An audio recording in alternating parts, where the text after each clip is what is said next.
História, cultura, patrimônio e tempo. Então, iremos ver hoje, um pouco sobre a história, sobre a cultura, patrimônio e o tempo.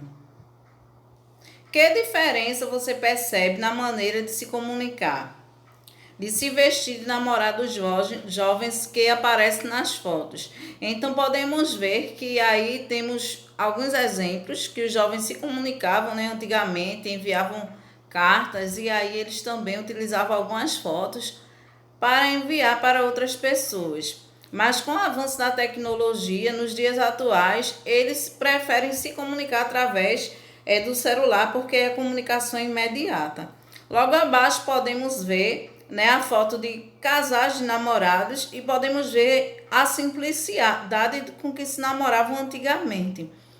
Já hoje a gente vê que os casais de namorados, eles namoram de uma forma mais avançada, como podemos ver na imagem logo abaixo. Concluindo, percebemos algumas mudanças relacionadas à tecnologia, ao modo de se vestir e ao modo de namorar. Algumas dessas mudanças, como as tecnológicas, vêm se processando em alta velocidade e têm causado um grande impacto nas nossas vidas, alterando os modos como a gente se comunica, como a gente estuda, trabalha e namora. Então, devido à alta velocidade da tecnologia, as pessoas também tendem a acompanhar esse avanço e vão se modificando com seu modo de viver. O que a história estuda? O objeto de estudo da história. Então, a história, ela estuda várias coisas para que possa chegar a um determinado ponto. Então, dentre os estudos da história, podemos ver que a história estuda as mudanças ocorridas na sociedade humana. Então, conforme vai ocorrendo as mudanças, a história está estudando essas mudanças. Ela investiga também as permanências, ou seja, aquelas coisas que, mesmo com o passar do tempo, continuam permanecendo. As manifestações de machismo na sociedade brasileira atual, onde muitas vezes as pessoas dizem só podia ser mulheres, como uma forma de dizer que aquela determinada ação só aconteceu aquilo porque foi uma mulher. Então, é um ato de machismo. E também as continuidades, ou seja, aquilo que atravessou o tempo sem se modificar. Então, a história, ela estuda isso também. Dialogando, ou seja, para que vocês possam refletir. Qual é a sua opinião sobre o machismo? O que vocês pensam a respeito disso? Porque esse comportamento tem resistido ao longo do tempo. Porque é que a cada dia existe tantos pensamentos machista, e isso não tem parado, mas tem resistido, mesmo diante de muito tempo. Fontes da história. Só se pode conhecer o passado e o presente por meio de vestígios, marcas, pistas deixadas pelos seres humanos na passagem pela Terra. Para compreender um fato ou um episódio, os historiadores, diferentes tipos, eles usam diferentes tipos. Relatos orais, que é aquilo que é dito pelas pessoas, objeto da cultura material, aquilo que é achado, entre outros. Esses vestígios são chamados de fontes históricas, São algo por onde os historiadores iniciam a pesquisa, através dos vestígios deixados. Tipos de fontes históricas. Então, existem alguns tipos dessas fontes. A fonte escrita. A fonte escrita pode ser um documento oficial, uma carta, um artigo, revista, jornal, até uma letra de música ou um poema. É uma fonte escrita que foi deixada e ali está registrada. E aí temos como exemplo um trechozinho da Lei Maria da Penha, que é considerado como uma fonte escrita. Fontes imagéticas. São fontes de reproduções de pinturas, fotos antigas ou tatuagens, caricaturas, desenhos, reproduções de cenas de filmes e histórias em quadrinhos. Então, as imagéticas são fotos e aí se encontra uma foto antiga de determinado ser, de determinada família que viveu na Terra.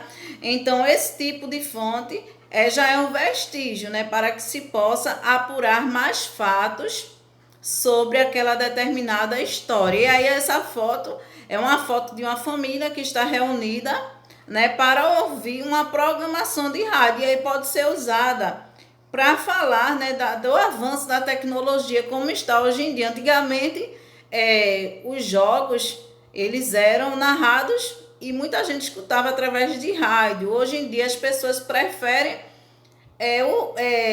visualizar nesse jogo através da TV, porque aí ela já usa dois sentidos, que é a audição e a visão. Orais, fontes orais. Fontes orais são os depoimentos de pessoas sobre os mais diferentes aspectos da vida. Estes depoimentos escolhidos, muitas vezes, a partir de entrevistas feitas pelo próprio historiador, colaboram para registrar a memória pessoal e coletiva. Então, pode ser uma entrevista, pode ser uma pessoa que morou há muito tempo em determinada cidade, e aí os historiadores vão lá, né, e coletam, né, fazem pesquisas com essas pessoas, fazem uma entrevista, e aí é considerado uma fonte oral, né, porque a pessoa ela vai falar, né.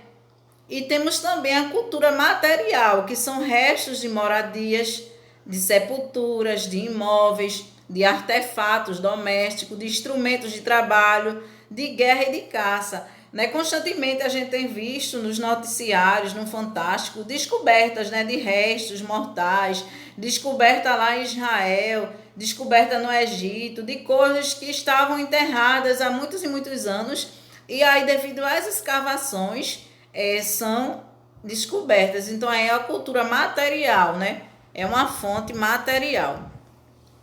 Aí temos a imagem dos arqueólogos, os mergulhadores, né? Que eles mergulharam aí para coletar restos que ficaram em um navio que foi naufragado. Então eles estão ali para ver o que é que tinha ali e pegar algo que seja, que possa contar um pouco dessa história. Já na outra imagem, a gente vê os arqueólogos trabalhando para obter objetos da cultura material, ou seja, coisas que estão enterradas há anos, mas que vêm trazer algo novo para a história. Cultura. O que é cultura? Segundo Darcy Ribeiro, cultura é tudo que é feito pelos homens ou resulta do trabalho deles e de seus pensamentos. Então, a cultura é isso, né? A cultura é algo que o homem pensa, né? Algo que resulta do trabalho que ele fez. Patrimônio cultural.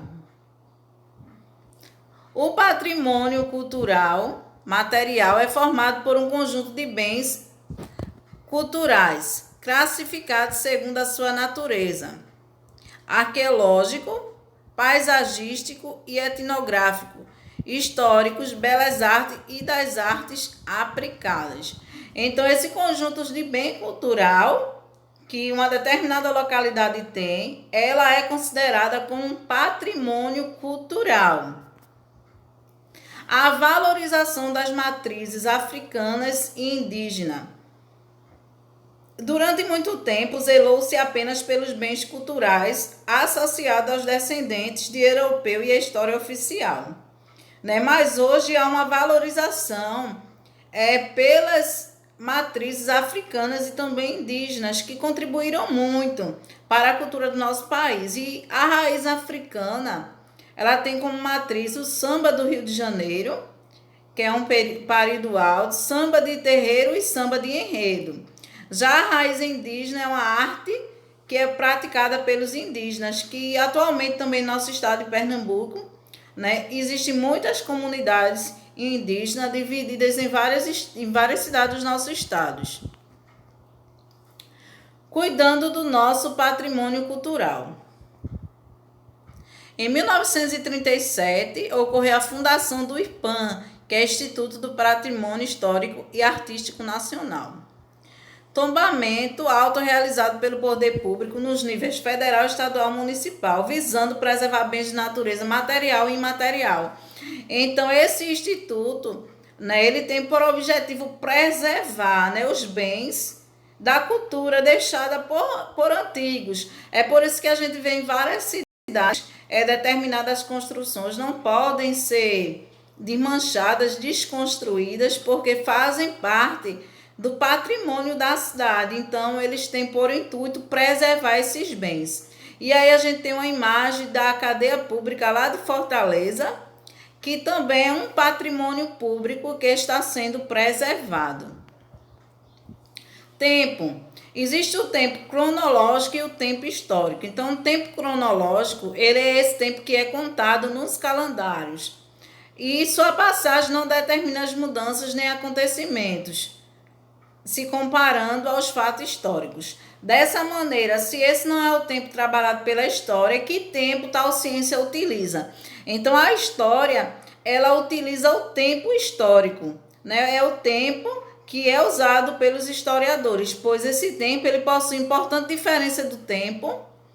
A organização geralmente é feita pela ciência histórica e que leva em consideração os eventos de curta e longa duração. Então, os historiadores, eles se utilizam do tempo histórico. Dessa forma, o historiador se utiliza das formas de se organizar a sociedade para dizer que um determinado tempo se diferencia do outro. Tempo, aí temos o tempo da natureza, que é um calendário, né, onde mostra as estações do ano. Então, o tempo da natureza, ela é determinada através das estações do ano. E aí a gente tem também um tempo, né, que é o tempo da fábrica, em que nesse século aí ocorreu a Revolução Industrial. Então, são tempos diferenciados, ou seja, o tempo da natureza e o tempo da história. Tempo da informática. O tempo da informática é o tempo que a gente está vivendo, né? E a cada dia tem se evoluído cada vez mais os avanços da tecnologia. O tempo e suas durações. Existe o tempo com curta duração, o tempo com média duração e o tempo com longa duração. O fato breve, com data e lugar determinado, com a descoberta de uma vacina, a criação da internet e a eleição de um presidente. Então, vai ser curta duração de tempo, né? Vai ser vivenciado naquele momento e pronto. Já o tempo com média duração, ele contém episódios como a Revolução Francesa, o regime de militar, entre outros. E a gente vê que aí já dura um bom tempo. E temos também o tempo com longa duração, que é um fenômeno como o cristianismo ocidental, o capitalismo, entre outros, que são situações que já vêm permanecendo há muitos e muitos tempos. E aqui eu quero finalizar a aula, né? Deixando essa reflexão para vocês. Eu quero, eu posso, eu consigo, né? Espero que vocês possam compreender, né, um pouco da história, da cultura, né, do patrimônio e do tempo.